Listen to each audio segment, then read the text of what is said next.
Shalom, family. This is Dallas James with Heart's Two Fathers Publishing and the Royal Levitical Priesthood Ministry. Today I am bringing you the culmination of a question that has consumed 5 life force experiments across 2 days. The existence question.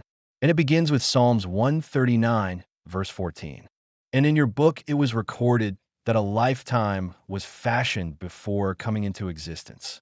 How precious also are your thoughts to me, O Elohim. How great is the sum of them. That verse is not about memory. It is about identity. A lifetime fashioned and recorded in the Book of Elohim before that lifetime even came into existence.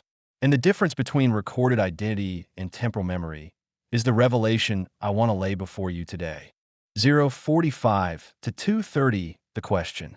It started with Ecclesiastes chapter 1, verse 11. The preacher says, "There is no remembrance of former things, neither will there be any remembrance of things that are to come with those that will come after." That verse troubled me, because I needed to know, in a new heavens and new earth, will I remember my past? Will I recognize my wife? Will the bonds of this life carry over into the next? So on March 2nd, 2026, I ran 3 consecutive life force experiments. 7 verses each, drawn from the UTV corpus of 32,021 verses using cryptographic entropy. Pre-registered, locked before evaluation, analyzed under SHIELD 10.3 Lambda protocol. All 3 came back yes, affirmative. 9.79 sigma. Extreme anomaly on the guidance detection indicator. But I was not finished. The question needed to go deeper. Not just whether we will remember, but why we will not need to. Because Psalms 139:14 tells us that our lifetime was fashioned and recorded in the Book of Elohim before we came into existence. If that is true, then memory was never the foundation of who we are. It was always the scaffolding. So on March 4th, I ran 2 more draws. The first asked, is identity and recognition set and preserved before we existed, so that after our birth memory can die without affecting our identity? The second invoked Psalms 139:14 directly.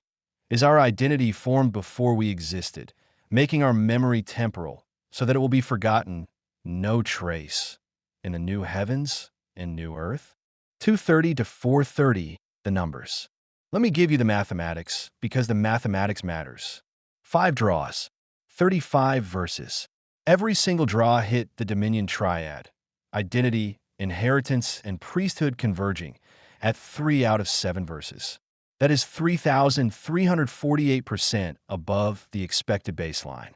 9.79 sigma, which in any scientific discipline would be classified as transcendence-level signal.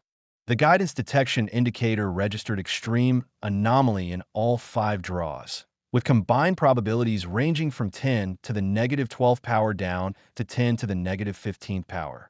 These numbers are so small that the probability of all 5 being random chance is, for practical purposes, 0.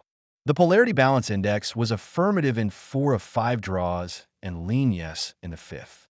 Not a single cautionary signal. Not a single neutral result. 5 draws, 1 direction, yes. Something is answering, and it is answering consistently. 4:30 to 6:30, the lead verses. Now let me walk you through what the lead verses are saying, because each one illuminates a different facet of this revelation. Draw 1 opens with Luke 22. Great earthquakes, fearful sights, great signs from the cosmos. The present order dissolving. This is the mechanism by which former things cease to exist. Draw 2 opens with Leviticus 25:40. The old grain sustains you through the crossing until the new harvest comes in. Then the old is consumed. Finished. Memory is the old grain. It does its work, and then it is gone. Draw 3 opens with Romans 10:15.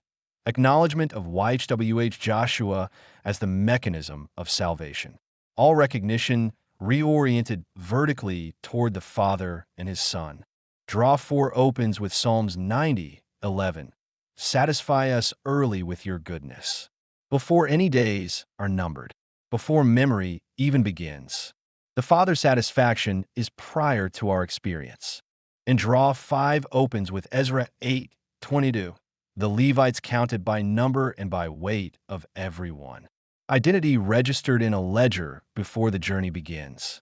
This is the book of Psalms 139:14 in administrative action.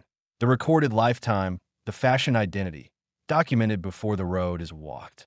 6:30 to 8 o'clock, the Jordan pattern. There is one image that appears across 3 of the 5 draws, and it is the master image of this entire investigation. The Jordan crossing. Joshua 3:8, Joshua 4:18, Joshua 21:25. The priests carry the Ark of the Covenant into the Jordan. The waters are cut off. Israel crosses on dry ground.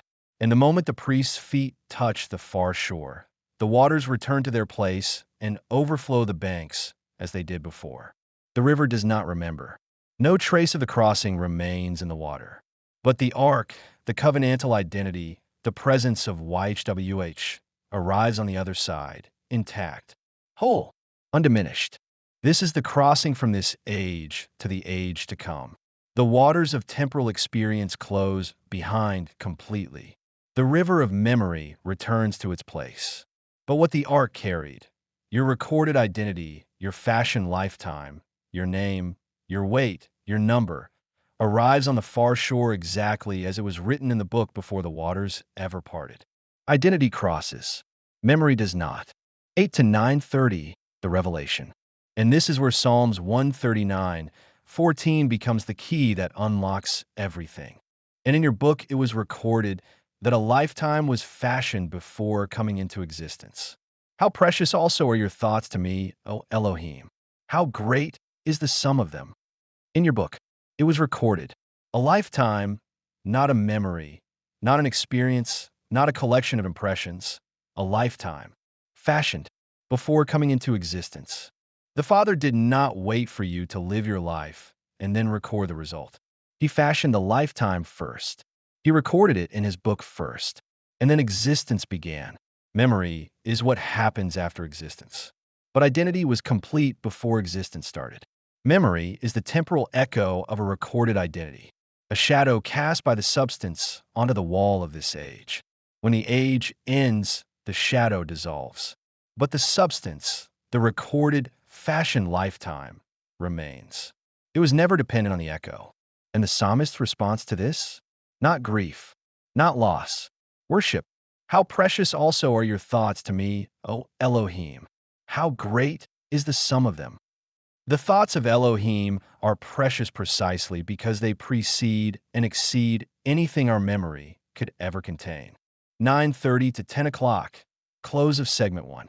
In the next segment, I will walk you through the 2 perspectives on what this means for our relationships in the age to come, the mathematical transmutation and discovery mode confirmations, and the final synthesis under Psalms 105:45, that they might observe his statutes and keep his Torah.